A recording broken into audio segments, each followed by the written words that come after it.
Bonjour Nessie, bonjour Marco, bonjour chers téléspectateurs et bienvenue à votre émission de sport. Alors moi c'est Coach Kadi. Aujourd'hui on va continuer notre série d'exercices. On va travailler un peu plus le haut du corps, un peu moins les jambes. Donc on va mettre un peu plus d'accent sur les bras, donc sur l'arrière des bras et aussi un tout petit peu les abdos. Donc vous avez juste besoin d'un tapis, une serviette, assez d'espace auto pour pouvoir vous déplacer et on est parti. Alors l'échauffement va se faire avec le premier exercice. On va se mettre à côté de notre tapis, on va lever les bras vers le plafond, on va descendre et on va avancer. On va se mettre en position planche. Ici, on va emmener un genou dans la poitrine, on va ramener, on va emmener l'autre genou dans la poitrine, on va revenir et on va ramener nos jambes. Et on remonte. On repart, on va faire ça 5 fois. Les mains toujours bien au-dessous des épaules, genoux, on ramène. L'autre genou, on ramène et on revient. En fléchissant les genoux, on remonte. Petite position de squat en descendant, les mains au sol et on y va. On avance, on emmène. Un genou, l'autre genou et on revient. Tout doucement, on lève les bras et on repart. Il nous en reste 2. On inspire en descendant. On expire, on ramène un genou. On change. On revient. Une petite dernière. On descend, on avance, on emmène un genou, l'autre genou et on remonte tout doucement. Excellent. Alors, deuxième exercice, vous allez prendre vos 2 petites bouteilles d'eau. On va continuer notre série d'exercices. On va basculer le haut du corps vers l'avant. Donc, dans cette position-ci, vous allez sentir tirer en arrière de la jambe. On va tirer pour monter les coudes vers le plafond. Et le mouvement va consister à allonger les bras vers l'arrière et on les ramène. Donc, on pousse et on revient. Encore. On expire et on ramène. Encore. On pousse et on revient. Expire. Parfait. On en fait encore 4 autres. Et on revient. Encore 3. On ramène. Encore 2. Et une petite dernière. On allonge. Et on revient. Excellent. Donc, vous devez avoir sentir travailler l'arrière du bras. On va redéposer nos poids. On va repartir avec les déplacements sur les tapis. Bras en haut. On descend. Même chose. On avance. On se place en position planche. Cette fois, on va emmener le genou à l'extérieur de la main et on ramène. L'autre côté, genou à l'extérieur de la main, on ramène et on revient en fléchissant les genoux, on monte. Et on repart, encore 4. On avance, genou extérieur, on revient. On change, on revient et on ramène les mains. Parfait. Allez, encore 3 autres. On descend, on avance. Genou, hop. Et on revient, on change. On revient et on ramène.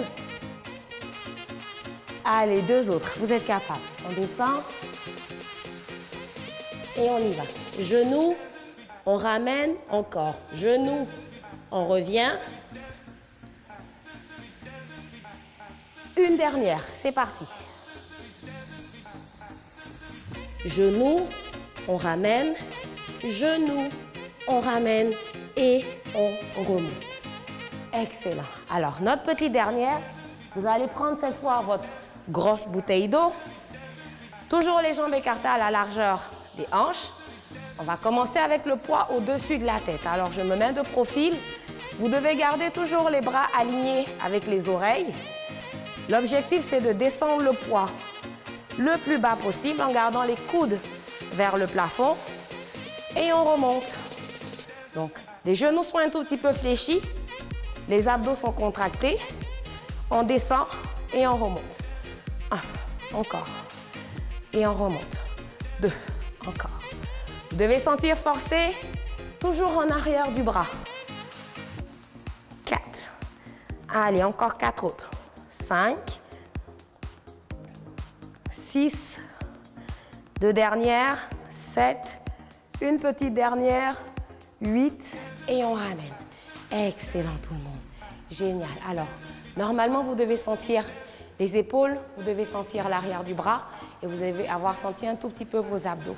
Si ça n'a pas été le cas, n'hésitez pas à repartir sur la page, refaire les exercices et apprendre à les maîtriser un peu mieux. Nous, on vous souhaite de passer une agréable journée et on se dit à demain. Demain, merci beaucoup coach Karl Kadi. Donc nous sommes toujours très heureux ce matin de célébrer l'Aïd el-Fitr.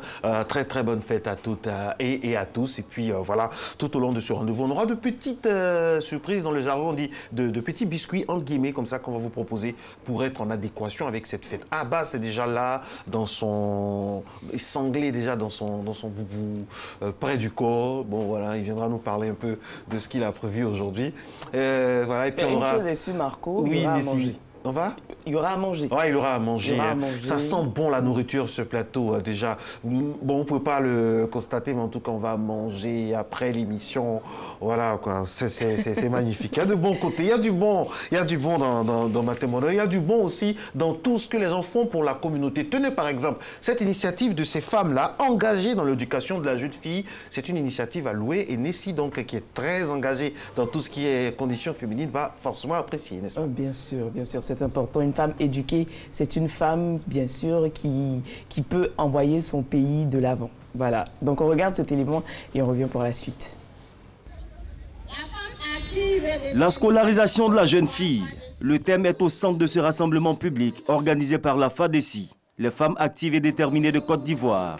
Pour sa première sortie officielle, le dernier né des organisations de lutte pour la scolarisation de la jeune fille affiche tout de suite ses convictions.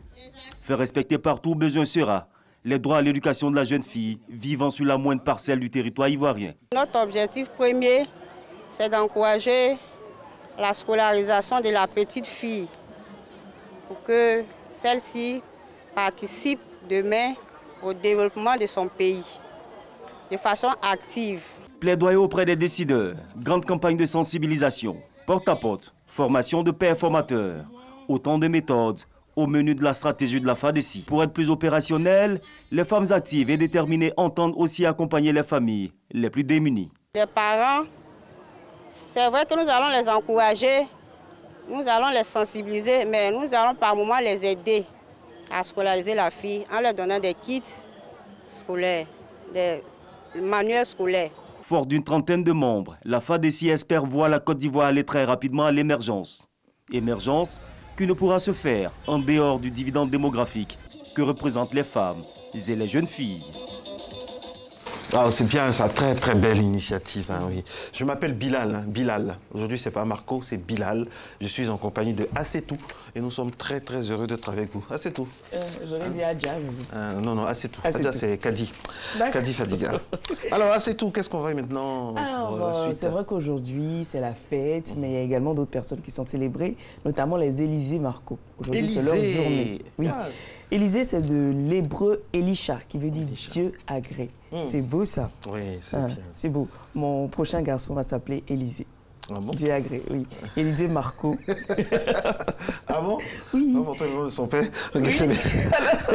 Les Élysée Marco, ils aiment le combat pour le plaisir de se mesurer avec quelqu'un, mais peu leur importe au fond de gagner ou de perdre. Tous actifs, ils finissent par être épuisants à force de virevolter sans cesse, Marco. Ah, comme oui. Ils sont ennemis du mariage et de la vie de famille, mais bon, mon enfant, je vais l'éduquer, de sorte à ce qu'ils aiment la vie de famille, leur vie sentimentale se réduit à sa plus simple expression. Ils ne veulent pas d'entrave par peur de perdre leur liberté. Spéciale dédicace à mon ami et frère Élisée Dengui. Donc franchement, c'est tout lui là qu'on a dans Élisée Dengui. Donc franchement, c'est toi. Voilà, ça, cette définition-là n'a vraiment rien à cacher. Et puis il y a aussi Ruffin, du latin Ruffinus, de Rufus ou roux. Ruffin, au féminin, on a Ruffine. Les prénoms dérivés, Ruffin, Ruffino, Ruffila, Ruffino. Ils ont besoin, hein, les Ruffins, un besoin insatiable de s'expliquer, de s'exprimer. Ils sont curieux de tout et aiment faire partager ce qu'ils ressentent. Ils sont gais, accueillants, ils ont généralement bon caractère. Ce sont des inquiets, souvent envahis par le doute. Spéciale dédicace depuis les States à mon frère Ruffin Guédé. c'est son anniversaire en plus aujourd'hui. Et puis l'anniversaire de quelqu'un qui fait l'actualité aujourd'hui. Effectivement, Donald Trump, depuis les États-Unis, Marco. C'est le président des États-Unis depuis le 20 janvier 2017 aujourd'hui. C'est son anniversaire. C'était Donald Trump. Il fait bouger le monde. Et franchement, moi, je sais pas. Mais ça donne des résultats aussi. Parce que regardez ce qui se passe avec la Corée du Nord. Ça aurait été un autre président, il allait être candidat pour le Nobel. Parce que mine de rien, ce qu'il fait, c'est un formidable tour de force. Il évite des escalades. Et ça, franchement, il faut le lui reconnaître. On l'aime, on l'aime pas. Il faut savoir que quand même, il a des attitudes qui font bouger les lignes. Effectivement, Marco. 14 juin 1928, un grand homme de l'histoire contemporaine est né. Il s'appelle Che Guevara Ernesto, Marco. Raphaël aussi, hein. Ouais, plus connu sous le nom de Che Guevara. C'est Che Guevara, c'est pas l'artiste. Che Guevara. Che Guevara. Ernesto Rafael Guevara, plus connu comme Che Guevara ou le Che. Voilà, c'est ça.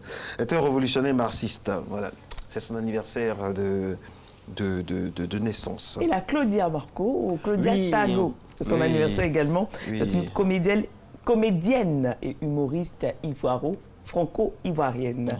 Gros coucou à elle. Elle est née le 14 juin 1973. Aujourd'hui, c'est la journée mondiale des donneurs de sang. Eh oui, tantôt appelée journée mondiale des donneurs de sang, tantôt journée mondiale du don de sang.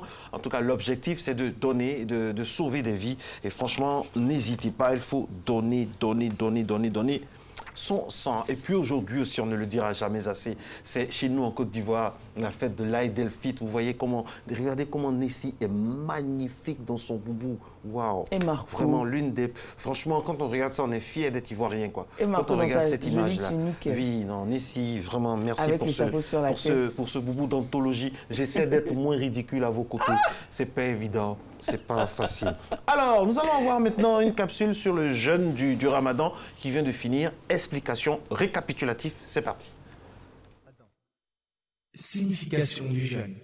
En islam, jeûner signifie vouer un culte pour Allah en s'abstenant et s'interdisant de manger, de boire et de s'adonner aux autres causes d'annulation du jeûne depuis le lever de l'aube, coïncidant avec l'appel à la prière du Fajr, jusqu'au coucher du soleil, coïncidant avec l'appel à la prière du Maghrib.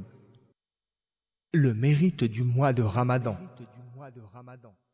Le Ramadan est le 9e mois du calendrier lunaire musulman. Il est le meilleur mois de l'année car Allah l'a favorisé en le dotant de nombreuses caractéristiques et notamment, premièrement, c'est le mois qu'Allah a choisi pour révéler son livre le plus important et le plus illustre, à savoir le noble Coran. Allah, qu'il soit exalté, a dit « Le mois de Ramadan est celui au cours duquel le Coran a été révélé en tant que guide pour les hommes et en tant qu'exposé clair montrant la bonne direction et permettant le discernement. Quiconque d'entre vous est témoin de l'arrivée du mois, qu'il le jeûne donc. » Verset 185 de la sourate La Vache.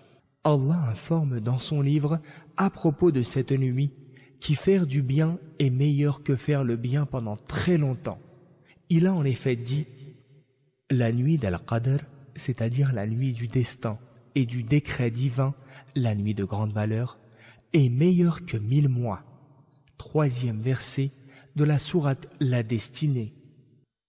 Le jeûne comporte de nombreux bienfaits qui ont été évoqués dans la loi divine. En voici quelques-uns. Premièrement, celui qui jeûne le Ramadan par piété, pour se conformer au commandement d'Allah, parfois au texte qui en évoque les bienfaits, et par désir de récompense chez Allah dans l'au-delà, aura tous ses péchés passés qui seront pardonnés, comme le prophète, paix et salut d'Allah sur lui, a dit « Qui jeûne le Ramadan par acte de foi sincère et par désir uniquement de la récompense divine, ses péchés passés lui sont alors pardonnés. » Hadith rapporté par Al-Bukhari et Muslim.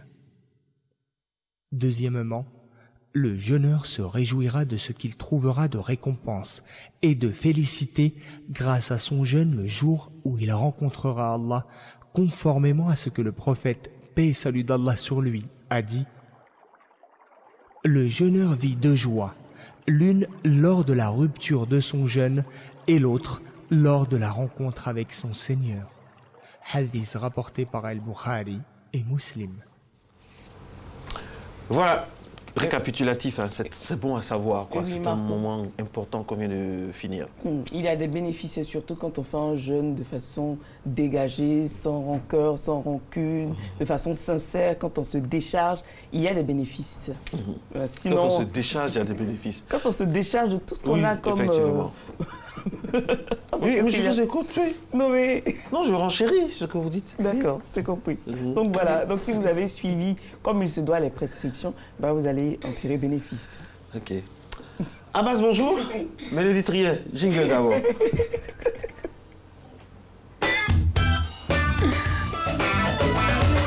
Pourquoi vous souriez, Abbas? Quand ton portable est déchargé, il y a bénéfice. Quand ton cœur est déchargé de tout ce qui Est-ce est... qu'on peut décharger son cœur? Bah oui. Non, non. Qu'est-ce On qu'on ne peut fait? pas décharger son cœur. Hein. Qu'est-ce qu'on fait? Il y a beaucoup de choses qui se passent dans ce pays-là. Si on veut tout voir, là, on ne peut pas décharger. Ton cœur n'est qu'à rester même chose comme ça. Pourquoi pas? Marco, ça va? On dit Assalamu alaikum wa rahmatullahi ta'ala wa barakatuh, summa salatu wa salim wa alhamdulillah rabbil alamin. Malaikum salam. C'est tout ce qu'il y a dit. Toi, tu es Et puis moi, je reprends comment? Wa alaikum salam wa rahmatullahi ta'ala wa barakatuh. Tu reprends aussi. Ah oui, malaikum salam, plus tout ce que tu as dit. Ça va bien. Bonne fête, Abbas. Amen. Sans paix. En tout cas, on a tout fait pendant un mois. Il faut dire Amina. Non, mais quand tu dis ça avec la sincérité, l'amina même est reçue depuis là-haut. Quand l'amina se fait d'une façon abstraite, tu vois, c'est... Grand français au bureau. Abstrait chacun se rattrape. Alors, qu'est-ce que tu retiens du jeûne de cette année? Il faut reconnaître qu'il y a eu beaucoup... ce mois de jeûne, c'est un mois de partage, mois d'abstinence et mois de conviction. Parce qu'il n'est pas musulman qui le veut. Il faut être musulman dans l'être, dans la façon de faire, dans la façon d'être. Et ça, c'est important parce que être musulman aujourd'hui, c'est quand même une sociologie andipokyle. Il a gâté. Donc, c'est pas facile. Je vous laisse décider si ça veut dire quoi, hypokyle là, ça veut dire quoi? Définition, s'il vous plaît. Non, il faut être musulman pour comprendre ça. Parce que quand on appelle la prière, Allahu Akbar, seuls ceux qui sont musulmans connaissent les l'importance. C'est comme quand tu passes dans un coin et puis on chante l'hymne national du pays, tu dois t'arrêter. Et donc quand tu entends l'appel de la prière, la première des choses, tu dois t'arrêter aussi. Même si tu es au volant de ta voiture, tu dois garer, même s'il n'y a pas feu rouge. D'accord. Et après, vous avez dit les gens font embouteillage. D'accord. Au programme aujourd'hui du JT décalé, qu'est-ce qu'on a, Abbas? Merci Marco, franchement, je voulais demander si les vigiles, ils n'ont pas salaire. Les vigiles, les agents de sécurité? Voilà, c'est agents de sécurité. Ils sont même choses que les policiers. Non. Ce sont des agents de sécurité. Et ils sécurisent quoi? Magasins. Non, des bâtiments, ils sont commis à certaines tâches précises. Mais ils énervent. Comment ça? Ils énervent maintenant parce qu'ils ont déjà salaire. Ce qu'on leur donne là, c'est pour boire aussi, non? Quand tu es trop content, ce que tu donnes, c'est pour boire. Pour boire là, c'est pas dans maquis, c'est pas dans le restaurant seulement. On peut donner pour boire aussi, sortir des magasins. On donne pour boire. Si vigile, il suit ton magasin, que tu sors, tu peux lui donner pour boire. C'est vrai, maintenant c'est devenu pratiquement une Mais obligation. ce qui énerve même, les gars demandent tellement qu'ils ne savent même pas dans quel endroit ils sont. Tu vas à l'hôpital déposer un malade, quand tu sors, et te demandent, ah bébé, t'as rien donné. Et ce qui même énerve, c'est une fois, on n'est pas déposé quelqu'un à la morgue, on sortait, et puis lui nous demande, bébé, tes enfants sont là. Il dit, mais mes enfants font quoi devant la morgue là? Et non, comme nous, on voulait boire de l'eau, il dit, mais tu vois, où on est rentré, c'est ces banques. Au moins, si ces banques, on a dit, il va faire retrait. Mais à la morgue encore, on doit payer pour sortir. C'est pas bien les vigiles, ils exagèrent un peu, ils demandent l'argent à tout moment.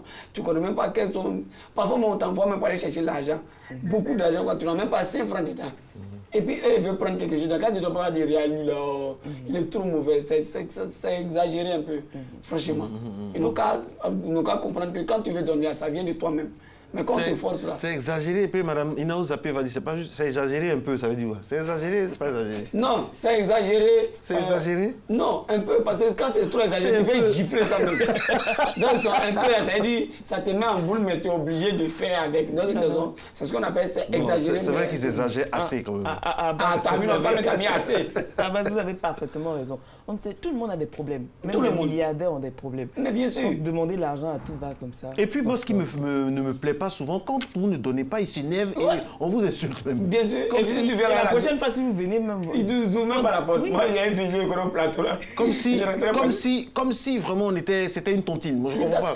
Mais par contre, c'est pas tous les vigiles qui sont comme ça. Ils sont même pas même. Non. Et Par exemple, ils sont les même vigiles de la RTI sont cool. C'est vrai, ils sont vraiment cool. Ils sont cool. C'est la même chose là. Ils sont vigile de la RTI. Wow. Lui-même, il a appelé ses parents au village. Et puis, ils sont assis là. Quand ils viennent, Non, c'est pas dit que lui, il raconte n'importe quoi, mesdames et messieurs. Les n'importe vigiles de la quoi. RTI sont professionnels. Très Ils ne sont professionnels. pas parfaits, mais ils sont professionnels et Ah, ils les aiment bien. quelqu'un qui n'est pas parfait. Dès 5 h du matin, les invités qui viennent sont bien reçus, tout ça, même nous-mêmes. Non, mais sérieusement, non, Ça, c'est quand ils font la sérieusement. relève, Ils n'ont là. pas le choix parce que c'est un endroit très, très important et stratégique. Effectivement. Donc, en tout cas, ils sont bien. On salue tous ceux qui travaillent, qui font ce... Et puis, voilà, quoi.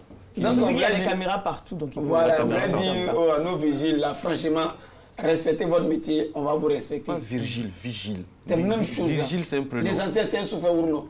Il y a un vigile qui a demandé ça à son patron, lui, on l'a On mis. dit agent.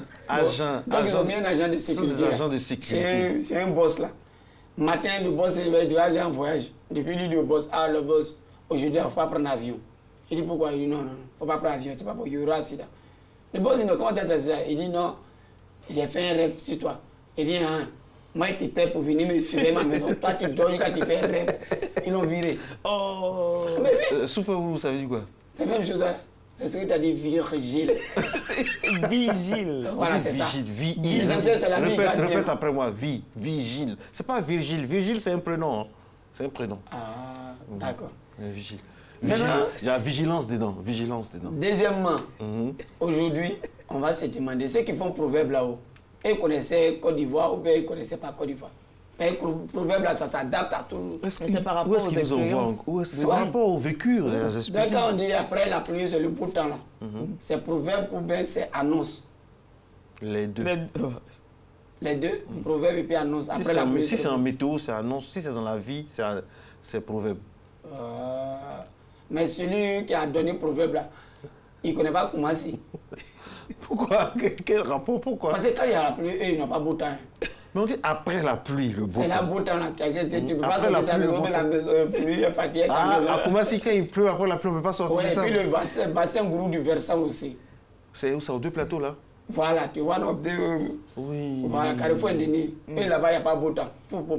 Ah ouais. Le gars qui a fait même proverbe, on n'est jamais passé par là-bas. Non, mais avant, le proverbe existe bien avant ce problème-là. Le proverbe existe bien avant ce problème-là. Avant, Koumassi n'était pas comme ça, l'Indéni n'était pas comme ça. Mais Le pourquoi? Donc, proverbe était là. donc il doit mettre après la pluie, c'est le beau temps, mais ça dépend. Ça dépend. Après la pluie, ça dépend. Ça dépend. Le beau temps, ça dépend. Ça dépend du quartier. Ça dépend du quartier. Donc, Le beau temps, Boaké et chez pluie. Encore. Messieurs, dames de l'Académie française, chers, comment on les appelle les... Académiciens. Non. C'est académiciens? Non, ils ont un nom là. Ça, il faut mettre. Les éternels, mais je sais pas quoi. là, non. Nacho. Oh là là. Académicien, non? C'est les Niniris, les Coutois Nacho. De l'Académie française. L'Académie Ça, l'Académie c'est Thierry française. Henry. Non. Ah, quand on dit académie, nous, on va Académie ballon. française, pas Académie de football, l'Académie française. Ceux qui Pardon, décident pardon. comment on parle le Ceux qui français. créent les ça. mots. Tu n'as pas jeûné, puis c'est ça, tu veux blaguer les gens. Quand on dit académie, c'est football. Tout le monde connaît ça. Non, dans ce l'Académie pays-là. française, les Marguerite Yourcenar, les... Ça, c'est vraiment, que les Dupangons.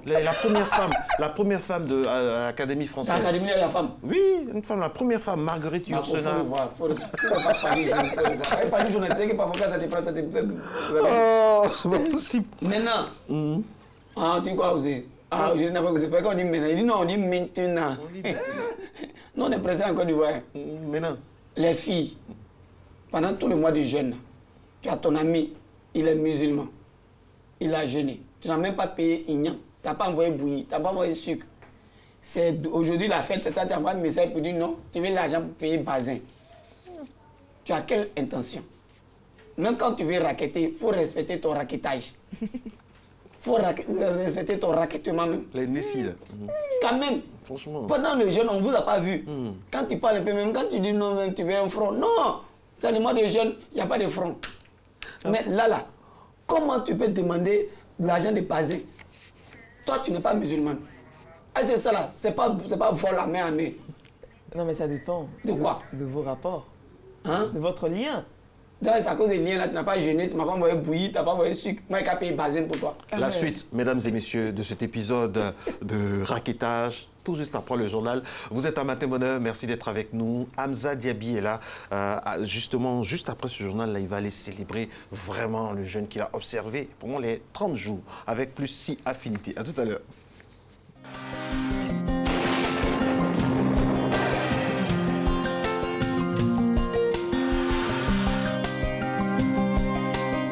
MTN, everywhere you go. Mesdames et messieurs, bonjour. Le début de matinée sera relativement frais et nuageux sur la moitié sud du pays, avec localement des possibilités de pluie, particulièrement dans la bande centrale. L'autre moitié restera généralement nuageuse, sauf l'extrême nord, où l'on aura quelques passages nuageux denses. Les températures pour la matinée, on notera 26 degrés à Abidjan comme à Diaké et ça sera la maximale, 25 degrés à Bondoukou, à Boaké, à Daloa, à Dambokro ainsi qu'à Gagnoa dans le Gor. Il fera 24 degrés à Korogo, 23 degrés sur la ville de Mans, 24 degrés à Odiné dans le Kabadougou, 26 degrés de maximale à San Pedro comme à Sassandra. Il fera 24 degrés à Tabou et 25 degrés à Yamoussoukro. Pour l'après-midi, sur le littoral, le sud forestier et l'ouest, on aura une alternance nuages et soleil du matin qui débouchera en milieu d'après-midi sur l'arrivée de nuages relativement denses et quelque peu pluvieux. Le nord, l'est et le centre resteront sous un ciel généralement nuageux malgré quelques passages nuageux. Les températures à présent pour l'après-midi, on notera 31 degrés à Abidjan comme à Diaké, 33 degrés comme maximale à Bondoukou, ainsi que sur la ville de Boaké dans le Gbeke, 32 degrés à Daloa, 33 degrés à Dambokro. À Gagnoa, il fera 32 degrés, à Korogo 33 degrés, 31 degrés à Mans, 33 degrés à Odiné, 30 degrés à San Pedro comme à Sassandra, 29 degrés de minimale à Tabou, enfin 33 degrés à Yamoussoukro. Très bonne journée à toutes et à tous.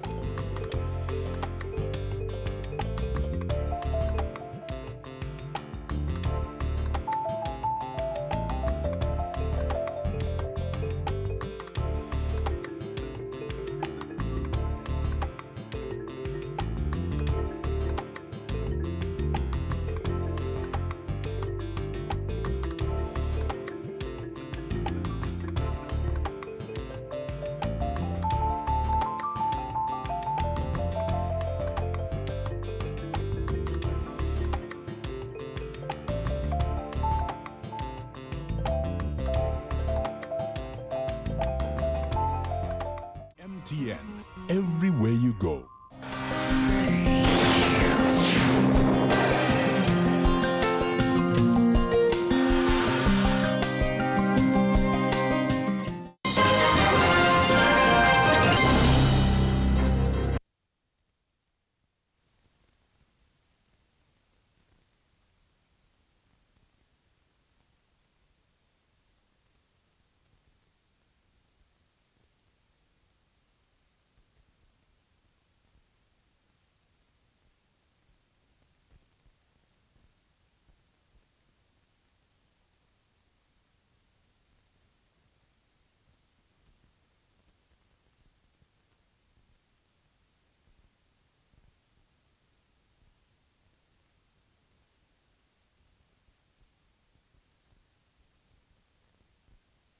Siège du commissariat du Hadj dans la commune de Cocody. À l'intérieur de la salle de conférence, les journalistes réunis autour du commissaire du Hadj, l'imam Bachi Ouattara. Au centre des discussions, la nouvelle mesure prise par les autorités saoudiennes pour le pèlerinage à la Mecque, édition 2018. Il s'agit de la prise des empreintes digitales des candidats au Hadj 2018, une exigence des autorités saoudiennes pour tous les candidats au Hadj 2018. Pour avoir le visa, il faut forcément passer par là. Pour le premier responsable du Hadj, cette nouvelle opération va faciliter aux pèlerins ivoiriens l'entrée sur le territoire saoudien. Si on fait ce premier enrôlement, Dès que le pèlerin arrive en Arabie Saoudite, il dépose son index, automatiquement toutes ces informations apparaissent. En moins de 5 minutes, les gens vont passer, ça va faciliter le travail. Au cours de cette conférence, l'imam Bachir Ouattara a annoncé que les candidats au Hajj 2018 seront convoqués selon le calendrier suivant. Du 16 au 30 juin 2018, les pèlerins des communes du district d'Abidjan. Du 2 au 12 juillet 2018, ceux de l'intérieur du pays. Objectif, prendre l'empreinte digitale de tous les candidats au Hajj en vue de respecter et mettre en pratique la décision prise par les autorités de l'Arabie Saoudite. Selon les responsables du commissariat du Hajj, le premier départ en terre sainte d'Arabie Saoudite aura lieu le jeudi 26 juillet 2018. Nous nous excusons donc pour ce petit désagrément de début de journal. Vous l'avez remarqué, nous parlions du premier départ pour le Hajj 2018 qui aura lieu le jeudi 26 juillet prochain.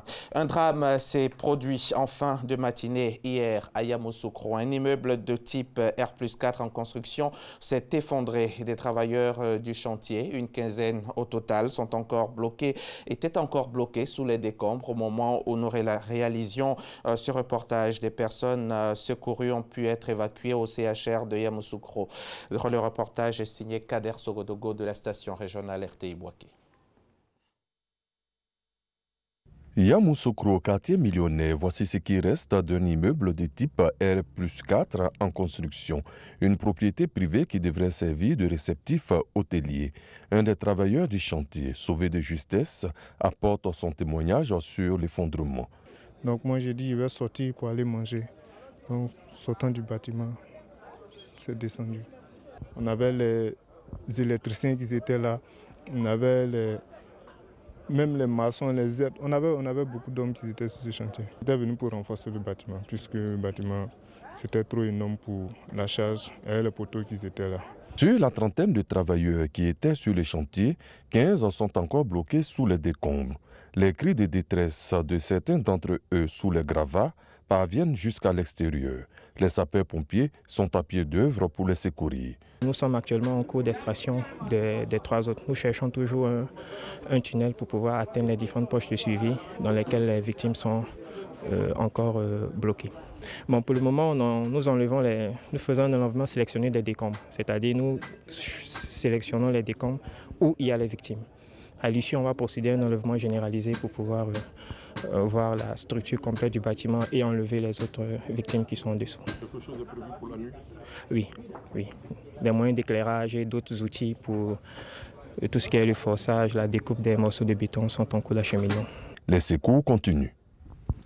Je signale que les opérations de secours ont été interrompues à 2 h du matin. Elles reprendront tout à l'heure et la mauvaise nouvelle, c'est que 2 personnes ont déjà été retrouvées mortes. L'Organisation mondiale de la santé organise un atelier sur l'impact du vaccin anti-rotavirus, un vaccin contre la diarrhée des enfants de 0 à moins de 5 ans. Un vaccin utilisé par 12 pays en Afrique sur 32. L'objectif est d'amener le maximum de pays à l'utiliser pour faire baisser le taux de mortalité infantile. L'atelier a réuni 14 pays africains, dont bien sûr la Côte d'Ivoire, le Mozambique, le Rwanda, le Burkina Faso. C'était donc mercredi dernier, ici même à Cocody, à Mississauga.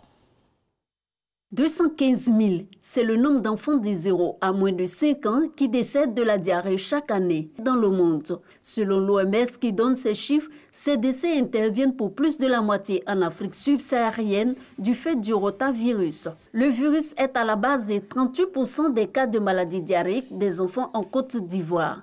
En 2009, pour protéger les enfants, l'OMS introduit donc le vaccin contre la diarrhée, l'antirotavirus, en Afrique. C'est un virus qu'on peut contracter parce qu'on a les mains sales. Il n'y a pas de thérapeutique en tant que tel. Vous allez prendre des antibiotiques, mais l'enfant va continuer à faire la diarrhée.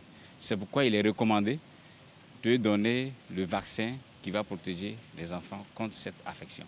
12 pays en Afrique sur 32 utilisent déjà le vaccin anti-rotavirus, dont la Côte d'Ivoire. Aujourd'hui, l'heure est au partage d'expériences sur l'impact, l'efficacité et l'innocuité de ce vaccin. 14 pays, entre autres, la Côte d'Ivoire, le Mozambique, le Nigeria, le Rwanda et le Bénin sont réunis à cet effet. Le vaccin anti-rotavirus en Afrique pose toujours des problèmes parce que nous avons beaucoup de choses qui circulent nous avons des infections avec les sources animales, nous avons la malnutrition. Donc il y a un ensemble de données qui fait que le vaccin n'est pas aussi, je dirais pas efficace, mais ne rencontre pas les mêmes problèmes que dans les pays européens. Donc c'est pourquoi chaque fois il faut discuter pour voir qu'est-ce qu'il faut faire pour améliorer en fait le vaccin. Le vaccin anti-rotavirus est un vaccin oral. Ce vaccin contre la diarrhée est destiné aux enfants de 0 à moins de 5 ans.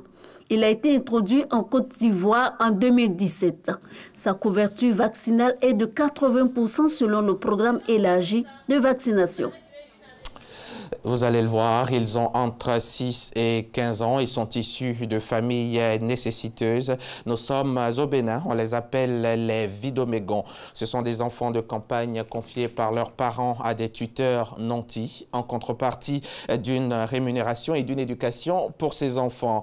Pourtant, la médaille a bien un revers que vous allez découvrir, la réalité. Et ils se retrouvent, ces enfants se retrouvent à la merci des tuteurs comme main d'œuvre bon marché. C'est un dossier signé Salima Toudia et Christelle Trazier-Menant. Les jours se ressemblent pour Pélagie. Tous les matins, elle arpente les ruelles du marché d'Antopa de Cotonou à la recherche d'une clientèle pour écouler sa marchandise. Un commerce qu'elle exerce pour sa tutrice depuis l'âge de 7 ans. Épuisée, Pélagie se réfugie à la baraque, un centre d'accueil où elle se sent en sécurité. Je vis avec elle depuis l'âge de 11 ans. Je travaille du matin au soir. Elle me menace si je n'écoule pas sa marchandise et me bat si je ne rembourse pas le manque à gagner. Pélagie est un enfant placé auprès d'un tiers. Au Bénin, on les appelle les Vidomégons. Comme Pélagie, elles sont plus d'une soixantaine à trouver refuge à la baraque. L'animatrice souhaite garder l'anonymat. Normalement, les profils qu'on rencontre, c'est les cas de maltraitance surtout et quelques cas de viol. Quand elles prennent les marchandises tôt le matin, elles circulent dans le marché, mais pour se reposer, elles déposent les marchandises devant les tutrices, on les chasse, on les lance des urines. Donc ici, c'est un lieu pour qu'elles puissent venir se reposer. Les jeunes filles âgées de 6 à 15 ans sont confiées à des personnes par leurs parents, le plus souvent nécessiteux. Ce confiage, comme on l'appelle au Bénin, se fait en échange de 10 à 20 000 francs par mois pour les parents et plus rarement d'une scolarisation pour les enfants. Mais les engagements ne sont pas toujours respectés. Employées de maison, pour le commerce, mal nourries, non scolarisées, ces petites filles sont exploitées et exposées aux violences physiques, psychologiques et même sexuelles. Une quinzaine d'enfants Vidomégons révisent à même le sol les cours d'alphabétisation et de gestion. Le lieu est tenu secret car les tutrices commerçantes s'opposent à leur scolarisation. Je vous avoue que ce n'est pas facile. Parce qu'il y a des fois, tu peux aller vers des parents qui vont te chasser. Maintenant, si l'enfant vient, on l'écoute. Nous les amenons à avoir le goût de la vie. On leur apprend qu'eux aussi ont des droits.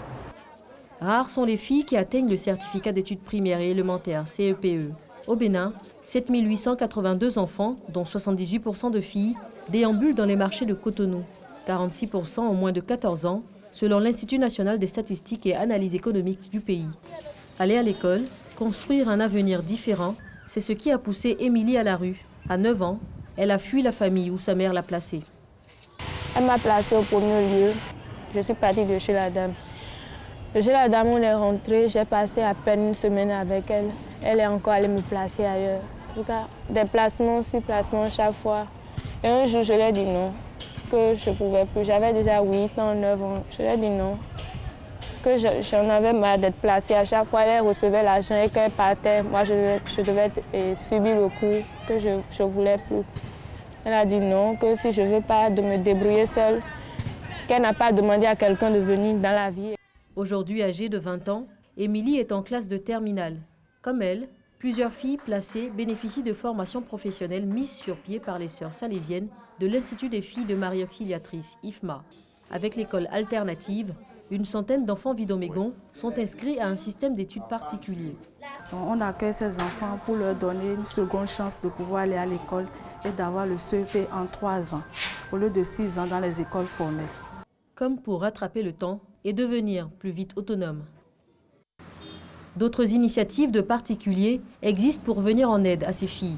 Ousmane, le tuteur de Zahara et Hassana, approuve ce combat pour l'autonomisation. Sur 3 ans, il envisage d'épargner pour ses filles afin de financer leurs projets.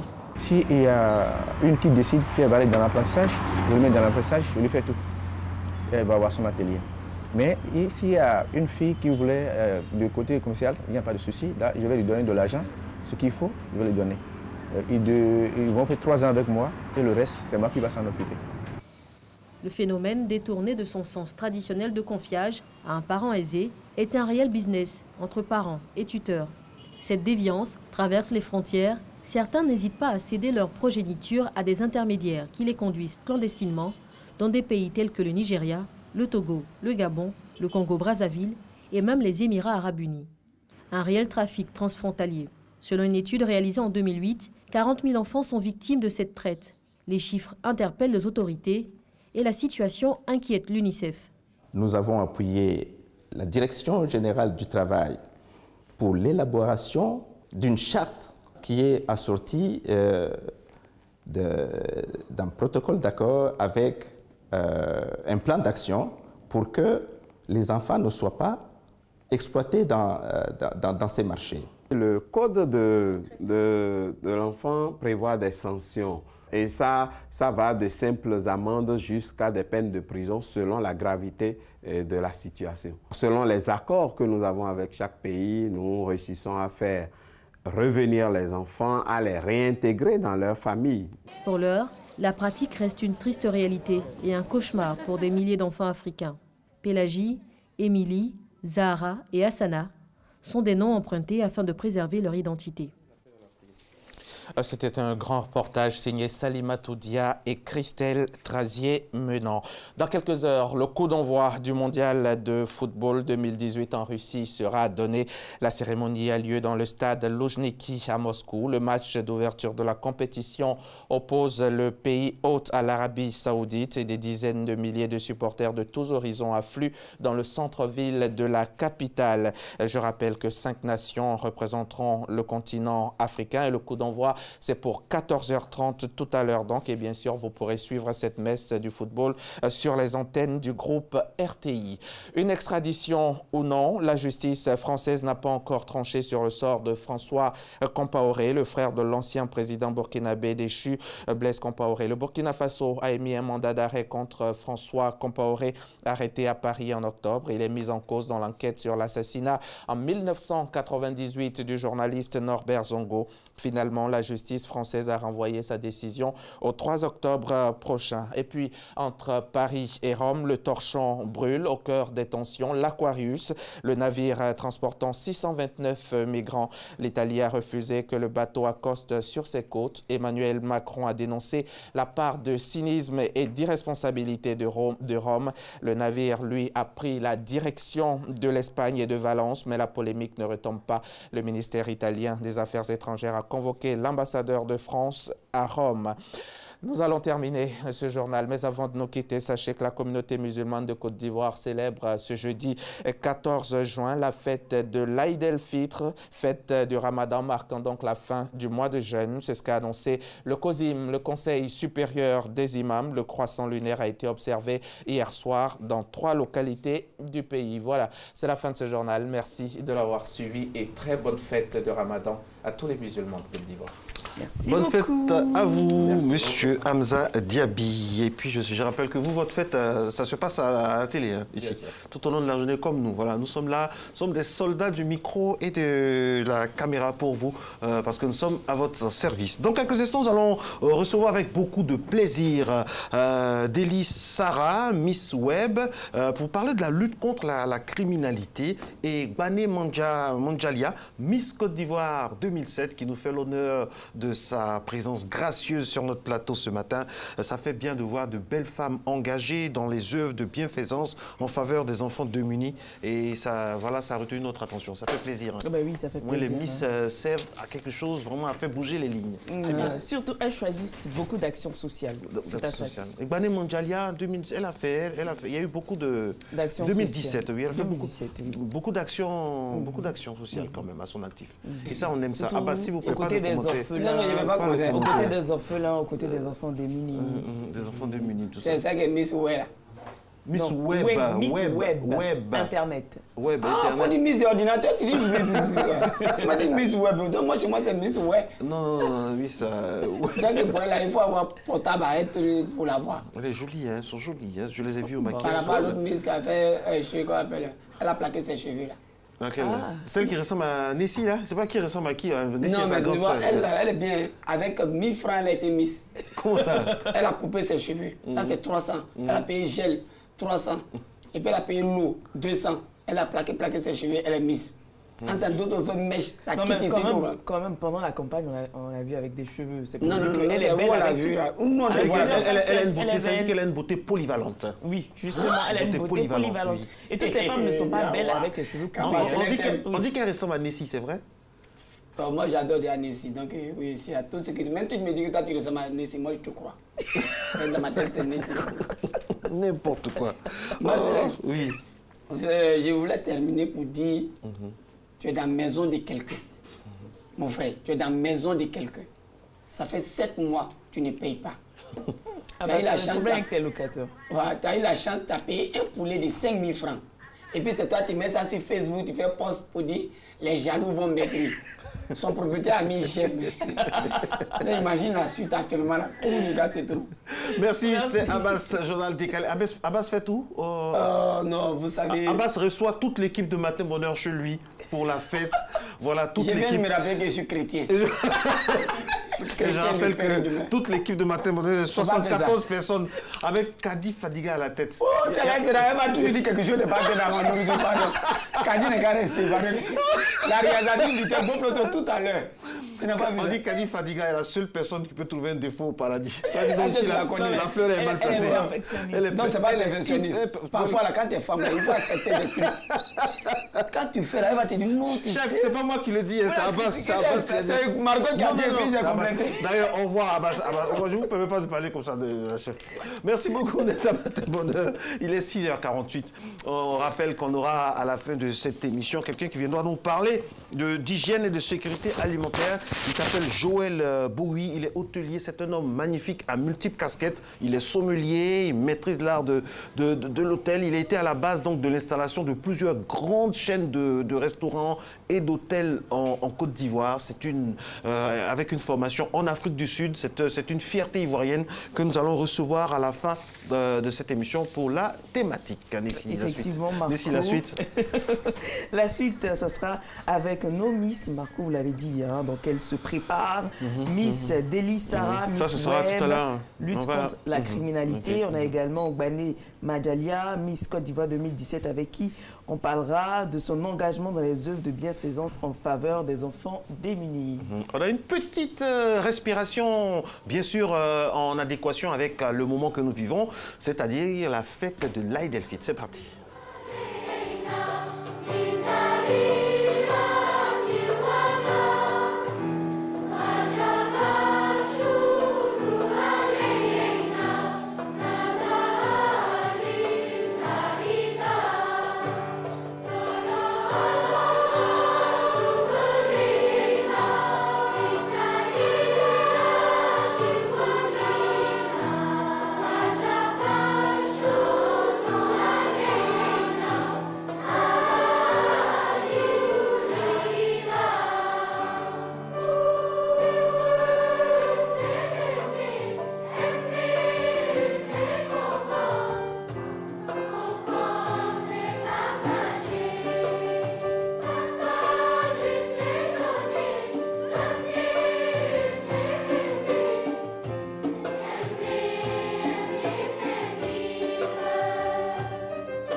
Voilà, nous sommes toujours dans la ferveur de la fête, mesdames et messieurs. En tout cas, encore une fois, bonne fête de Ramadan à toutes et à tous. Et puis nous, on a une belle surprise que la rédactrice en chef nous envoie sur ce plateau.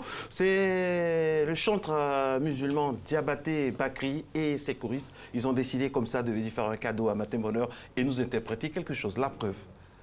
Salatu kiram bituli dawam wa azka salam ala Muhammad nasima sabab baligh salami ila al-Mustafa badri tamam bashir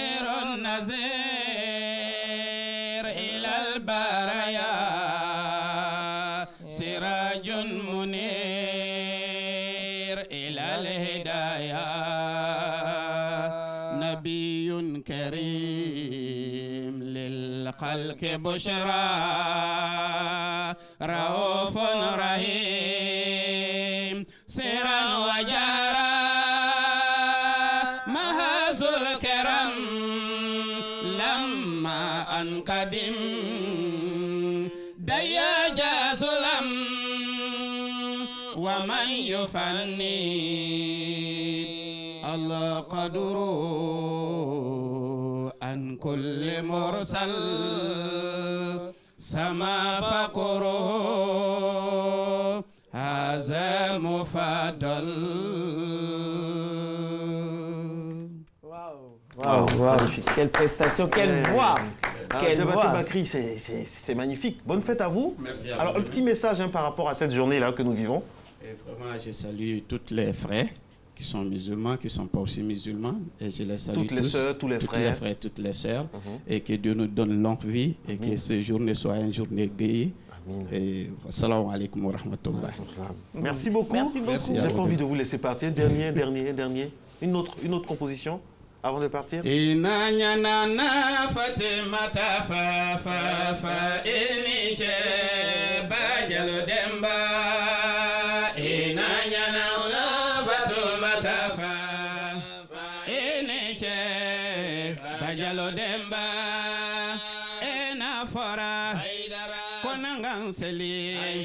Kwame doa kono alijina kono alijina so dagamuso kanuso kwanye doa kono anga sera alaunya anga ke wale ora no kerasa ame doa kono ena fora konanga soli ke kiraka kwame doa kono alijina kono alijina kono nono baji ba kono lo baji ba kono de baji ba kono.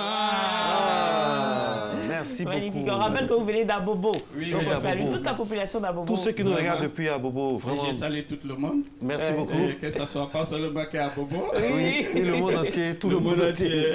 On salue. Également, merci beaucoup. Merci. Oui, c'était Diabaté Bakri, chanteur musulman qui nous faisait l'honneur de sa présence sur ce plateau. Voilà. La suite, Marco, ça sera avec nos Miss. Elles sont bien installées. Vous avez vu comme ils sont très bien habillés, tout ça. Oh là là, j'aime bien Diabaté Bakri, ça fait bien ça. Ça, j'imagine qu'aujourd'hui, il ne va pas se reposer parce qu'il aura beaucoup de... Il sera sollicité. Il sera sollicité, c'est les moments, c'est son moment là. Bané Mondialia, ça c'était ma Miss en 2017. Je pense que j'ai voté pour elle. Oui, j'ai voté pour elle à l'époque. Elle est élue, donc on peut dire, on a voté pour elle.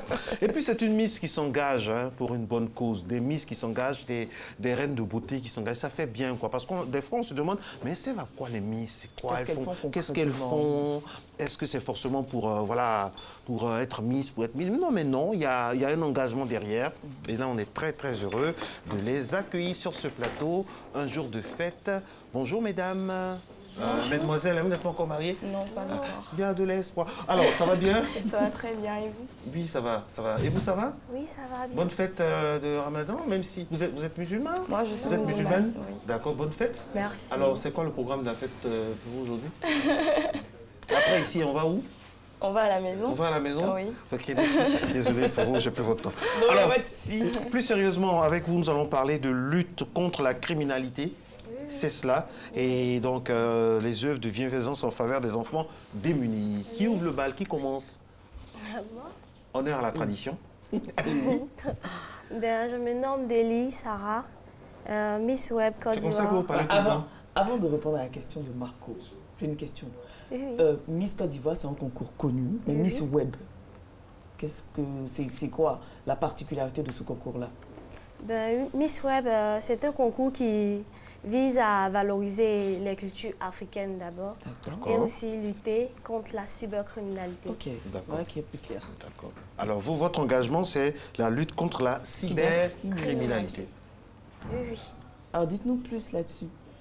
Bien, lors de mon mandat, lors de ma mission, je vais lutter contre la cybercriminalité, sensibiliser les jeunes à avoir un comportement vraiment digne sur les réseaux sociaux, par exemple.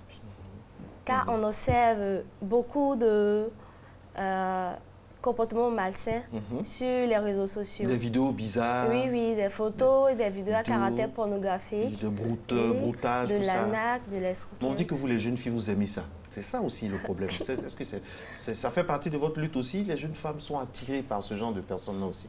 Oui, ça fait partie de la mission, c'est de sensibiliser les jeunes filles-là à ne pas s'intéresser, ne pas aimer la facilité, en fait. Et ça se passe bien? Vous avez quels moyens pour lutter contre ces problèmes-là? Quels moyens sont à votre disposition? Ou bien vous avez un réseau, vous avez des gens, des partenaires? Bon, je suis suivie par le comité d'organisation de Miss Web. Ce sont eux qui vont m'accompagner dans ma mission durant tout ce mandat. Là, concrètement, l'agenda, c'est quoi? Qu'est-ce que vous allez commencer par quoi concrètement? Par sensibiliser les jeunes dans les universités, dans toutes les universités de Côte d'Ivoire. D'accord. C'est un peu ça. Deli Sarah, Miss Web, un visage auquel il va falloir s'habituer. Par contre, ce visage qu'on vous montre maintenant, c'est un visage connu, Miss Côte d'Ivoire 2017. Rebonjour. Alors, vous engagez dans les œuvres de bienfaisance en faveur des enfants démunis. Ça vient d'où ça? Ça vient d'où? Pourquoi? En fait, c'est un fait vécu, personnellement. Lorsque j'étais petite, lorsque j'ai perdu mon père, j'ai eu pas mal de problèmes au niveau de ma scolarisation. Donc bien avant le concours Miss Côte d'Ivoire, j'avais pour objectif de créer une association pour pouvoir venir en aide aux enfants qui se retrouveront dans ce genre de situation. Donc, faut le dire, le concours Miss Côte d'Ivoire a été un tremplin pour moi pour la réalisation de ce projet. Et avec le concours Miss Côte d'Ivoire, vous avez pu obtenir des partenariats, des aides? Qu'est-ce qui s'est passé? J'ai pas encore obtenu de partenariat. Tout a été financé par moi-même. Et là, oui. Durant votre mandat, pendant les 1 an, vous n'avez pas trouvé de partenaire? Le comici ne vous a pas positionné, ne vous a pas aidé? Non, en fait, il y a tellement de restrictions au niveau du comici qu'ils m'ont dit attends après ton mandat pour lancer officiellement. À quoi ça sert alors? À quoi ça sert d'être une Miss et de ne pas surfer sur... Non, j'ai vraiment œuvré, mais c'était un petit peu... C'était pas officiel en fait. C'était pas pour vous, voilà. En fait. Vos activités personnelles étaient un peu C'était mes activités parenthèses. Personnelles. Voilà, mais j'avais pas le droit d'aller vers des personnes pour leur demander de l'aide. Ils m'ont dit que tu pourras le faire juste après ton mandat. Donc c'est maintenant que je compte essayer d'avoir des partenaires afin de... Et ça s'annonce bien? Très bien. Les gens réagissent? Oui. Alors c'est quoi votre axe de lutte? Vous allez vous baser sur quoi? Vous allez commencer comment? Expliquez-nous un peu. En fait déjà, j'ai mené pas mal d'actions en Côte d'Ivoire. Dont la première a été la scolarisation de 10 enfants, de 10 orphelins dans la région de Divo, à Divo, dans un collège à Divo. Et juste après ça, j'ai fait un arbre de Noël. Pendant les fêtes de fin d'année, j'ai fait un arbre de Noël. Et après, tout dernièrement, pour le Ramadan, j'ai fait des dons dans quelques communes d'Abidjan aux familles démunies. D'accord. Vous avez besoin de partenaires? Oui, on sait jamais, peut-être qu'ils nous regardent. Hein. La pub et on se retrouve juste après.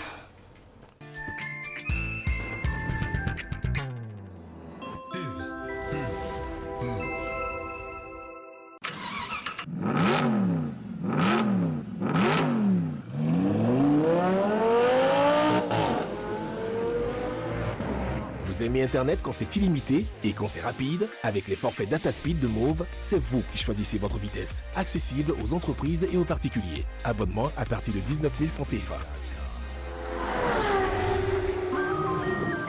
Move, no limit.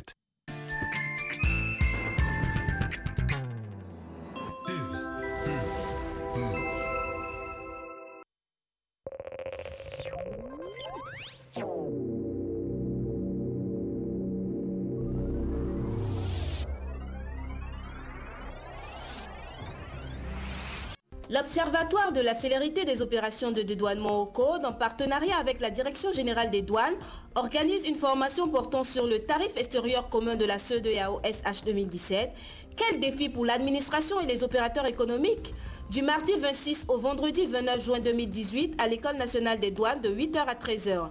Infoline 08 78 03 76 66 94 50 08 89 10 19 31 et le www.douane.ci.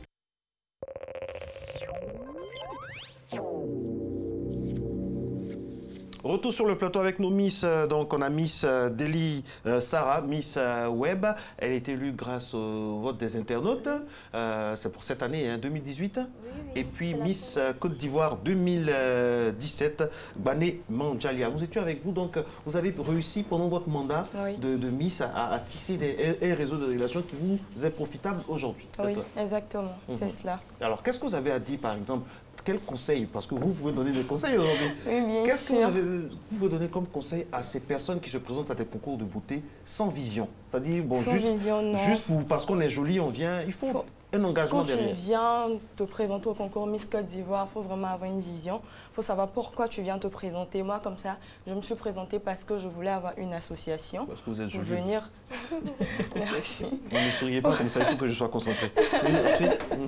Pour venir en aide aux orphelins. Donc, pour moi, ce fut une grande fierté après mon mandat, lorsque j'ai pu réaliser tout ce que je m'étais assigné comme projet. Et vous, vous avez un long chemin à parcourir. C'est la toute première édition de Miss Web. Vous ouvrez le bal. Quelles sont vos missions? La mission de la Miss Web est... Bon, vos missions personnelles. Je compte sensibiliser les jeunes sur Internet en créant des plateformes d'échange sur des sujets d'actualité, les problèmes qu'on rencontre sur les réseaux sociaux, en fait. Voilà, seulement ça? Oui, notre devoir, c'est de sensibiliser. Donc, chaque mois, il y aura des rencontres entre jeunes pour parler des mots? Chaque week-end. Chaque week-end? Oui, d'accord. Chaque week-end. Et vous êtes financé, vous avez un financement, vous êtes accompagné par le comité? Oui, oui. D'accord. Donc, très bientôt, on entendra parler de vous partout sur les réseaux sociaux. Oui, parler de sensibilisation sur comment utiliser à bon escient les réseaux sociaux. Oui, oui. Donc, vous voyez déjà ce qui se passe là. Ah oui. Est-ce que vous approchez les protagonistes pour essayer de voir comment gérer la situation? Pas encore. Non, pas encore. Ça ne fait pas une semaine déjà qu'on a fini la finale. Normalement, on commence la mission la semaine prochaine. On espère que tous ces partenaires qui sont autour de concours, parce qu'il n'y a pas plus sponsorisé que les concours qui ont participé, donc si vraiment tous ces partenaires-là pouvaient vraiment reverser quelque chose aussi aux actions caritatives et vous suivre, ce serait vraiment bien. Parce qu'il y a des fondations qui n'existent que de nom. Alors que sur le terrain, il y a des personnes qui font tout. Je salue par exemple cette dame-là qui gère des enfants avec des fonds propres, un orphelinat. Il faut aider les gens. En tout cas, votre initiative est très très très bonne. Bon courage à vous. Merci. Et puis bonne fête à vous également. Merci. L'invitation, ça tient. Hein, ça tient. Tout à l'heure. Je sais qu'au menu, vous avez du gigot, du rôti. Oui, tout ce que vous voulez. Ok, Nessie, après cette émission, bye bye. Merci beaucoup. Merci à vous. Bon courage à vous. Il est 7h05. Vous voyez, on vous a donné 5 minutes spécialement, hein, parce que c'est rare dans le conducteur, c'est rare. Tout ça à cause malgré la jalousie de Nessie. C'est pas vrai. Joël Bowie, il est avec nous. C'est un homme orchestre, je le disais tantôt. Il est hôtelier, il est sommelier. Il a gravité et autour de tout ce qui est bien-être, hôtellerie, bien manger, bien vivre. Et c'est avec lui que nous allons parler de sécurité, d'hygiène et de sécurité alimentaire, juste après ce télé.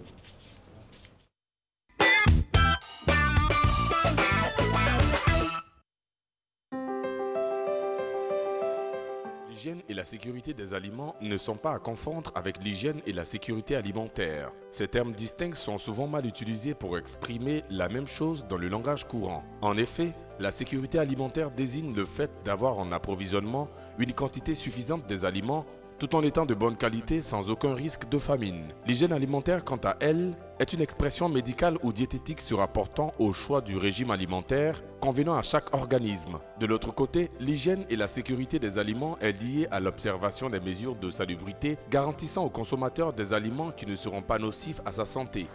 Je pense que les gabadromes et les gargotes et autres ne respectent pas les règles d'hygiène parce que généralement, on a affaire à un problème de salubrité.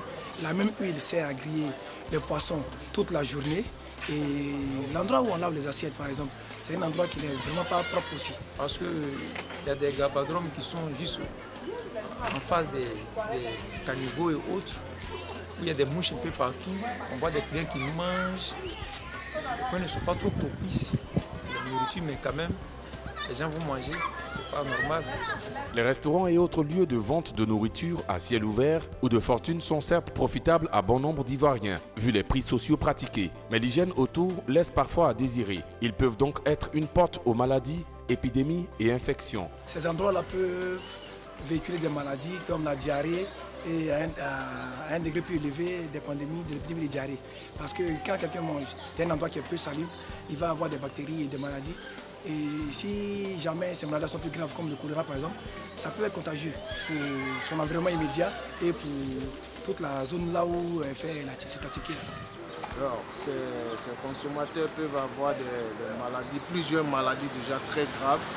La fièvre typhoïde, le choléra, la dysenterie, la diarrhée, en tout cas plein de maladies qui sont exposées à ces genres de nourriture, donc il faut se méfier. L'hygiène de ces endroits, peignant majoritairement un tableau sombre et dangereux, expose les consommateurs aux maladies transmissibles par voie alimentaire. Une situation peut entraîner plusieurs maladies, à savoir les intoxications alimentaires, le choléra et la dysenterie, la fièvre typhoïde et même conduire à la mort. C'est pourquoi les propriétaires de ces points de restauration doivent, comme certains parmi eux le font déjà, faire preuve de propreté et d'hygiène. Je pense que ces derniers doivent d'abord penser à eux-mêmes, à leurs enfants et à aussi leurs parents. Parce que vous exposez la nourriture, ce que vous vendez, c'est des gens qui mangent. Donc il faut vraiment beaucoup d'hygiène. Parce que c'est des personnes qui viennent dépenser pour manger. Pour la bonne santé de tous, il est appelé à toutes les parties, aussi bien aux vendeurs de nourriture qu'aux usagers, à faire sien les bonnes pratiques d'hygiène et aussi à une vigilance accrue des différents services d'hygiène. Alors quand on voit ça, on a peur, hein, on se dit, oh, c'est Dieu qui nous protège. Et vraiment, et la première question qui vient, est-ce que les règles d'hygiène sont respectées ici par les restaurateurs? Alors, de façon claire, je vous dirais non. Oh là là. Je vous dirais non, surtout dans le secteur informel. Après, le secteur informel, vous pouvez le voir de visu. Par contre, les grandes chaînes, c'est en back-office. Donc, il faut pouvoir voir alors que nul n'y a accès. Mais quand je fais le contrôle, je vous assure que vous n'avez pas envie de voir ce qu'on voit. Quelques chaînes, par contre, se démarquent. Quelques chaînes, par contre, comme les groupes internationaux. Alors, vous avez une particularité, je le disais, c'est-à-dire vous montez, lorsqu'on veut installer de grandes chaînes représentées en Europe ici, on vous consulte. Et j'imagine que le processus d'installation est draconien, surtout au niveau du contrôle qualité. Comment ça se passe? Oui, alors, lors des constructions des hôtels, même la mise en place des cuisines, tout ça, effectivement, on me fait appel ici comme à l'extérieur du pays. Donc, il y a certaines normes qu'il faut respecter. Lesquelles? Alors, d'abord, il y a des normes de construction, des normes de qualité. Je vous prends un exemple très simple. Quand on parle d'un hôtel de 5 étoiles, il faille mettre ce qu'on appelle un room service 24 heures sur 24. Il faille aussi que votre personnel soit bilingue. Au moins. C'est le minimum. C'est le minimum. Donc, vous ne pouvez pas aller dans un hôtel de 5 étoiles et à 2 h du matin, impossible de vous faire monter une bouteille d'eau parce que, écoutez, il n'y a plus de room service. Ou, non, monsieur, je ne comprends pas, il y a une barrière linguistique qui se fait. Donc, c'est tout cela. C'est un peu un audit de procédure, voir est-ce que le cuisinier en question est formé, est-ce qu'il était formé avec ce qu'on appelle dans notre jargon les normes HACCP.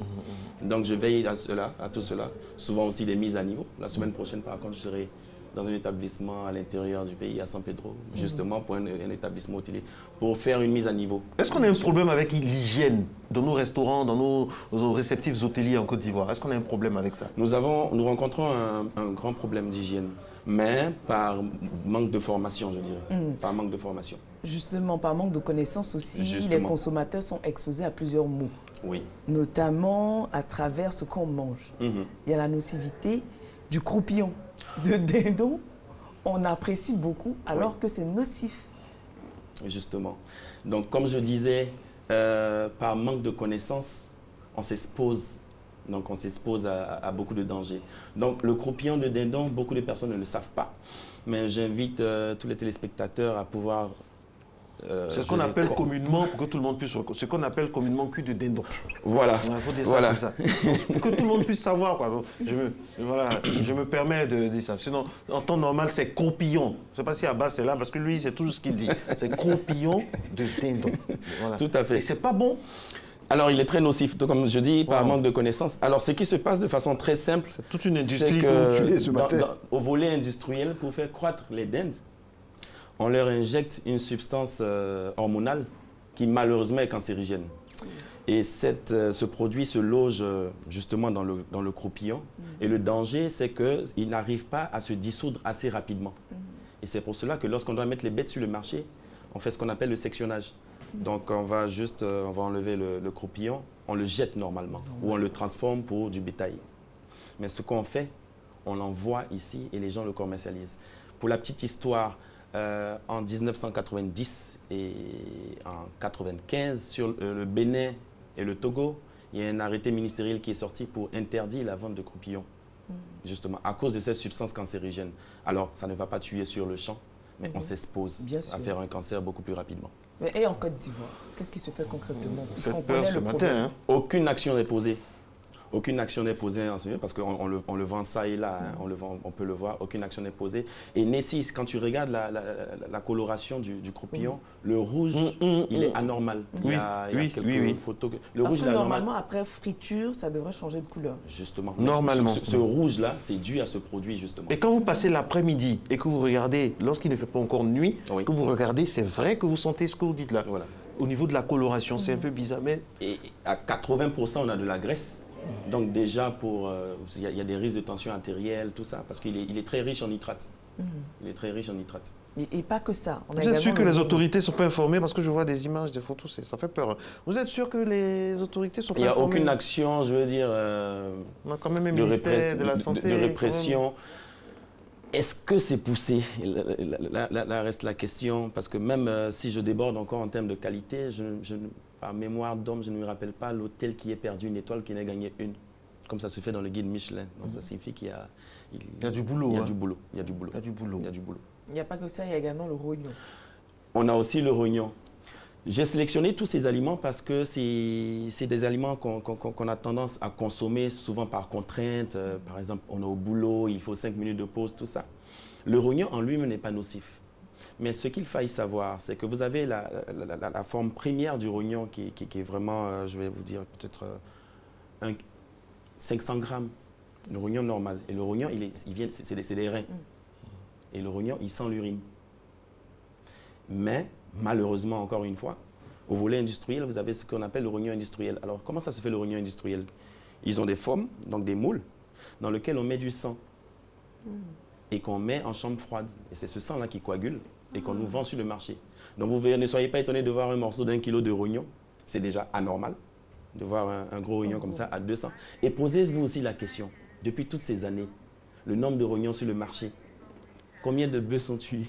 Mais ça ne diminue pas. Ça ne diminue pas. Et pour reconnaître, vous allez voir que même à l'odorat, vous ne percevez pas le truc d'urine. Parce que même déjà le rognon propre, donc normal, il faut faire attention parce que dans les reins, c'est là que toutes les maladies se logent. Donc ce n'est pas des choses à consommer, je veux dire. Je n'encourage pas les gens à le consommer tout le temps. Ça rentre dans le cadre de la diététique maintenant. Voilà. Ouh là là. Et aux extrémités, vous avez une partie blanche. Et cette partie blanche-là, c'est l'industriel Vous allez voir comme vous, le marché, c'est comme du chewing-gum, ils ne font jamais. Voilà, c'est comme ça. La régie est tellement calme et c'est dans ce moment-là qu'on sait que le sujet qu'on aborde est très sensible parce que tout le monde se sent concerné. Du coup, je suis en train de me rappeler les moments où je mangeais. Pourtant, c'est bon, pourtant, c'est doux. C'est bon. Après, Marcelin, comme je dis, tout dépend de... Parce qu'un produit part déjà de la source. Comment est-ce que c'est conservé? Est-ce que c'est conservé à la bonne température? Est-ce que c'est préparé dans les normes? Est-ce que ça respecte les bonnes cuissons? C'est cela. Donc, tout part de la formation et tout part de la source. Parce que quand ce produit-là qui quitte le marché, qui vient, il est déconditionné. Parce que même quand on part jusqu'aux légumes... Et puis des fois, est-ce que la chaîne de froid même est respectée? Non. Ça, c'est une grande question. Non. La chaîne de froid n'est pas D'abord, il faille déjà même que le frigidaire marche d'abord. Généralement, on les met dans des glaçons. De type, pas souci d'économie, voilà. Donc, on est vraiment exposé. Et le but de ce passage, c'est plus ou moins, pas d'indexer les gens, mais c'est plus ou moins de pouvoir sensibiliser aussi la population. Attirer l'attention, à pouvoir reconnaître un produit frais. Et il y a certains produits, il ne faut pas vraiment trop s'y mettre. Parce que, et ce que vous dites est d'autant plus vrai parce qu'il y a la résurgence de certaines maladies, notamment cardiovasculaires. Justement. On est là, on accuse le sorcier du village. Alors qu'il faut que des gens aussi fassent leur travail, quoi. Parce qu'il y a des services qui sont, qui délivrent, par exemple, pour les hôtels, qui délivrent les étoiles, qui peuvent les retirer, qui peuvent faire des contrôles. Et ça, c'est... Voilà. Vous allez dans des hôtels, même il y a des seaux. Quand on dit vous allez dans des hôtels, quand on va en mission à l'intérieur du pays, il ne faut pas penser qu'on va à l'hôtel tous les jours. Il y a des seaux, il n'y a pas de l'eau est de mauvaise qualité. Tout ça, mais qui s'en occupe? Qui s'en occupe? Bon, peut-être qu'après cette émission, comme d'habitude, on va nous appeler pour dire oui, il y a quelqu'un qui s'en occupe, mais qui s'en occupe? Il n'y a pas d'impact, on ne sent pas. Il n'y a pas d'impact. Quelle campagne on fait pour attirer l'attention des gens là-dessus? Après... C'est Dieu qui nous protège, comme dit la réalisatrice. Justement. C'est terrible ce qu'on peut voir dans les hôtels. Mais moi, je préfère même dans le volet informel parce qu'à la limite, on voit. Mais il y a certains hôtels dont je ne veux pas citer. Avec des étoiles, hein? Avec des beaucoup d'étoiles. Mais vous rentrez dans la cuisine, je vous assure que même le petit-déj, je ne le prendrai plus. Oula. Il y a un grand restaurant de la place, je ne citerai pas le nom. Vous avez Je passais juste derrière quand j'ai aperçu la cuisine. J'ai été scandalisée. J'ai plus jamais remis les pieds là-bas. À l'intérieur, c'est propre, impeccable, mais dans la cuisine... C'est tellement complexe, c'est pour ça qu'il faut former... c'est complexe, ça je ne vous le fais pas dire, c'est vraiment complexe. Parce qu'on peut avoir aussi une cuisine nickel, très propre, mais si le chef n'est pas formé, c'est zéro. On a dans notre jargon ce qu'on appelle le code couleur. Donc, voici un chef qui, quand je fais par exemple l'entretien des chefs, pour les tester, c'est très simple. Quand j'ai deux bons chefs arrivés, au moment, je mets une planche à viande et puis je lui dis, bon, ok, je te donne un morceau de poulet frais, un morceau de viande rouge. Il faut me le couper sur la planche. Si au premier réflexe, il part couper ces deux morceaux-là sur la même planche, je sais à qui j'ai affaire. Parce qu'en croisant ces deux produits frais-là, ça va créer une toxine. Et qui crée un poison. Une dame enceinte, elle perd, elle fait une fausse couche. Un garçon d'un certain âge, il va y passer, et un vieillard, parce que ça va réagir en fonction de l'organisme de tout un chacun. Et vous ne pouvez pas couper un morceau de poulet, donc de volaille, sur la même planche. Aujourd'hui, par exemple, les planches en bois ne sont plus à l'ordre du jour. Parce que dans les entailles, vous avez des morceaux qui restent. C'est pour ça qu'on prend des planches en plastique. Donc vous avez du jaune pour la volaille, vous avez le bleu pour le poisson. Ce n'est pas pour faire joli, c'est juste pour différencier. Mais quand vous avez en face de vous un chef qui tient tout ce monde-là et qui n'est pas formé en normes HACCP, il y a un gros problème. N'allons même pas parler du maître d'hôtel. Parce qu'après, vous avez l'hygiène corporelle, et tout ça, vestimentaire. Quelqu'un ne peut pas vous servir dans un restaurant, ma foi, avec du café versé sur la chemise. Tout franchement. Donc, avec des tenues d'un blanc douteux. Justement. C'est vrai, on n'y prête pas attention souvent et c'est ça qui nous crée des problèmes à petit feu. Mais je pense que si le secteur sera mieux organisé, moi je le fais pour d'autres pays, si on nous fait appel, moi c'est avec plaisir. Notamment, vous avez une formation FNB en Afrique du Sud, là-bas c'est comment? Alors, au niveau de l'Afrique du Sud, vu que la répression financière, et vous avez même des restaurants et des hôtels qui ferment, lorsque l'hygiène n'est pas respectée. Oui. Donc c'est beaucoup plus suivi. On n'a jamais entendu en Côte d'Ivoire ici tel restaurant a fermé pour problème d'hygiène. Peut-être qu'on se trompe aussi, mais vraiment, vous avez déjà entendu vous? Non, ça se fait pas. Ça se fait pas. On a également l'huile qu'on consomme. On n'accuse personne, hein, c'est juste un constat. C'est un constat. Soit dit en passant. Au niveau de l'huile, voici une des sources des maladies cardiovasculaires. Pourquoi? Vous avez la coloration de l'huile normale. Quand elle commence à être trop cuite, elle devient noire, elle noircit évidemment. Et en noircissant, ça crée du carbone. Donc ce carbone bouche les artères et automatiquement ça vous crée soit un arrêt cardiaque souvent à la longue en fonction de l'âge, en fonction de votre embonpoint, tout ça. Ou ça vous fait ce qu'on appelle communément un AVC parce que lorsque c'est bouché, écoutez, vous ne... Voilà. Alors que je ne voudrais pas citer, chacun se reconnaîtra. Vous avez des huiles qui sont très noires et lorsqu'on met dessus, nous on se... Oui, mais encore... Voilà, c'est... Ça va encore beaucoup d'huile. Ah non, mais je vais dire par exemple le garba. Oui. Le garba, mine de rien, le garba, je vais dire le thon, c'est un bon poisson, vous confirmez? C'est un bon poisson. Ensuite, qu'est-ce que vous décriez dans le garba par exemple? Qu'est-ce que je décris dans le garba? C'est une attitude très simple, ce que j'appelle un réflexe. Ça va être le lavage des mains. Il faille se laver la serviette qui sert depuis une semaine. Chaque 30 minutes. Et vous avez une serviette qui est accrochée, un fameux torchon qui est là, où tout le monde vient se mettre. Donc ça va faire un dépôt de... Mais franchement, hein, Monsieur Bowie, moi je pense que le garba est moins toxique que certains endroits réputés glamour, quoi. On prend moins de maladies au garbadrome que dans... Mais c'est vrai. Je n'en suis pas sûr. C'est vrai parce qu'au moins il y a le feu qui... Bon, qui... Non, mais franchement... Non, c'est pas très sûr. Après, est-ce que le vendeur de garba a la possibilité... Il respecte soit les DLC, donc les dates limites de consommation. Est-ce que le garba... Vous parlez de DLC, un vendeur de garba DLC. Justement, donc il va se retrouver avec du poisson avarié. Donc on doit fermer tous les garbadromes en temps normal. Non. Respecter la... Voilà. Non. Mais parce que quand c'est bien entretenu, les Ivoiriens n'aiment pas. J'en connais qui sont propres, hein, qui sont même tenus par des Ivoiriens aujourd'hui, qui sont très propres. Non. Il y en a de bons. On va pas discriminer. Il y en a de bons. Non, il y en a il y a des garbadromes homologués. Oui, vous nous donnerez la liste avec Messi. Des fois qu'on aura envie de manger en Iran là-bas. Non, on en rigole, Monsieur Bowie, mais l'heure est grave. L'heure est grave. Bien sûr. La fraîcheur du poisson, comment le reconnaître, le crustacé, tout ça. On va dans des endroits où nous sommes 3, 4. Il y a sur 4 personnes, dans un restaurant spécialisé par exemple dans les crustacés, il y a au moins sur 4 personnes, 3 et demi, qui ont des problèmes de ventre la nuit, alors que c'est un restaurant réputé, bien connu, guide donc, Michelin. Là, ça va être, c'est un souci. Et les producteurs, ils le savent. Hein. Ils le savent. Mais après, je veux dire, le volet économique prime sur l'éthique. Ah oui. Il prime sur l'éthique. Autant un médecin prête le serment d'Hippocrate, autant un hôtelier, c'est un métier qui est très noble.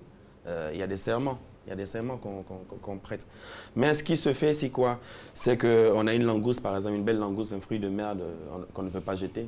On va prendre le risque. Parce que je te donne une anecdote, Marcelin. Pour masquer l'odeur, lorsque vous le mettez très au froid, ça masque l'odeur. Donc vous ne pourrez pas, pour vous, il est frais. Mais on ne peut pas, parce que c'est quand on va le cuire. Et il faut faire, je ne consomme pas de fruits de mer à tout va, sinon, ou à tout bout de champ. Je vais vraiment... excusez-moi, mais je suis obligé de voir avec le chef. Vous, ce sera difficile de vous inviter, parce que dès que vous allez arriver, déjà, on va savoir. Hein. Donc, déjà, les langoustes, c'est très dangereux lorsque les fruits de mer. Un poisson, déjà, à la source, il ne faudrait jamais acheter un poisson déjà avec un œil qui manque. Il y a un souci. La nageoire qui est marron, les écailles qui ne brûlent pas, ou le poisson, il est gluant. Automatique, il faut le laisser. Il faut le laisser. Vous décidez des fois qu'on vous invite, vous choisissez l'endroit. Vous qui êtes très souvent invité. Les crevettes aussi, je connais un établissement il y a une dame qui était vraiment dans des complications. Dans un hôtel... Alors, M. Bowie, puisque vous êtes là, on va en profiter. Il y a trop de soupes de pêcheurs. C'est la mode. Chaque endroit, chaque quartier, chaque coin-recoin a sa soupe du pêcheur. Est-ce que c'est bien d'assembler tout ça dedans? Et puis, c'est quoi, franchement, une soupe de pêcheur? Une soupe de pêcheur, c'est un méli-mélo, donc mélange de fruits de mer. C'est le nom scientifique, méli-mélo.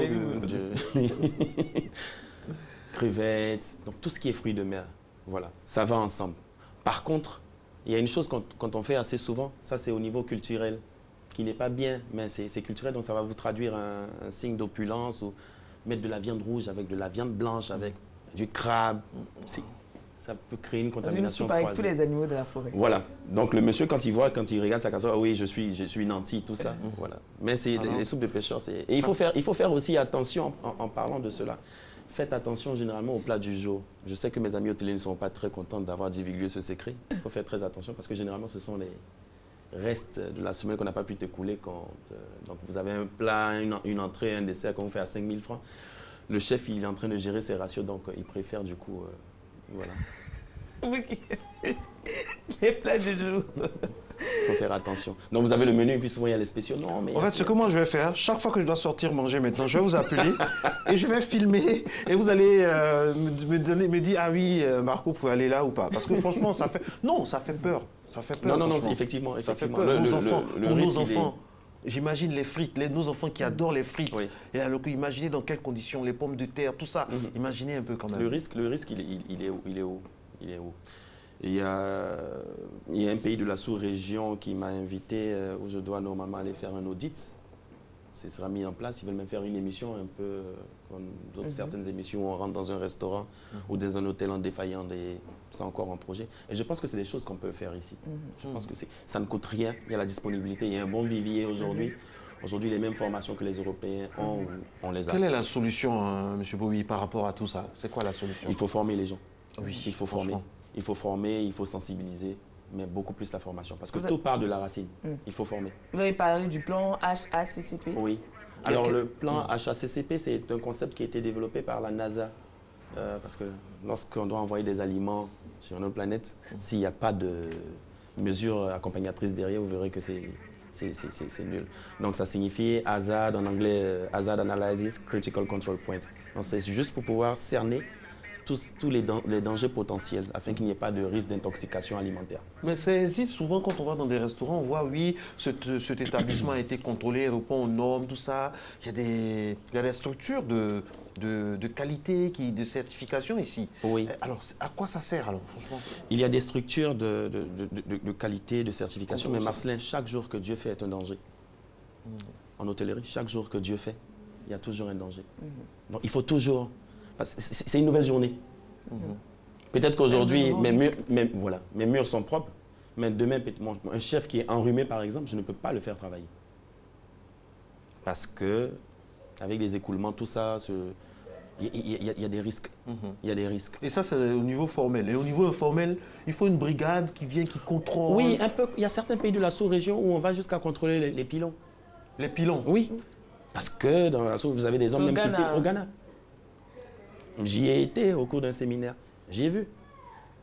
Et au Ghana, vous avez même les beignets qui sont fermés, tout ça. On a une image sur le net, on voit un homme en train de dormir dans un endroit de fabrication de pain sucré. Et il dort sur les pains. Oui, c'est courant. Quand vous allez même au port, vous allez voir les gens en train de marcher sur le poisson-thon.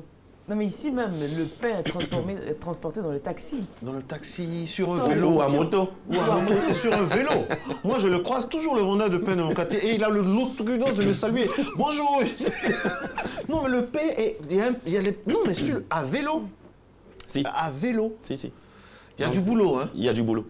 Donc, tout et ça, c'est pas une question de pays développés ou pas. Parce que j'entends déjà des débats ici, non, les pays de... Non, on peut être un pays, au Ghana par exemple, au Rwanda, il y a une législation forte. Il y a une brigade qui contrôle. Parce qu'une chose, on nous dira, oui, les structures existent, tout ça, mais il faut voir un peu le contrôle au quotidien. C'est ça, c'est là où il y a le danger. Justement. Non, c'est... Ah, dommage, c'est déjà fini. Mais je pense qu'on sera avec nous demain. Parce j'essaierai demain. Il y a la fête des pères. Ah bon? Il y a la fête des pères? Oui. Non, elle n'est pas informée. Elle n'est pas informée, oui, c'est ça.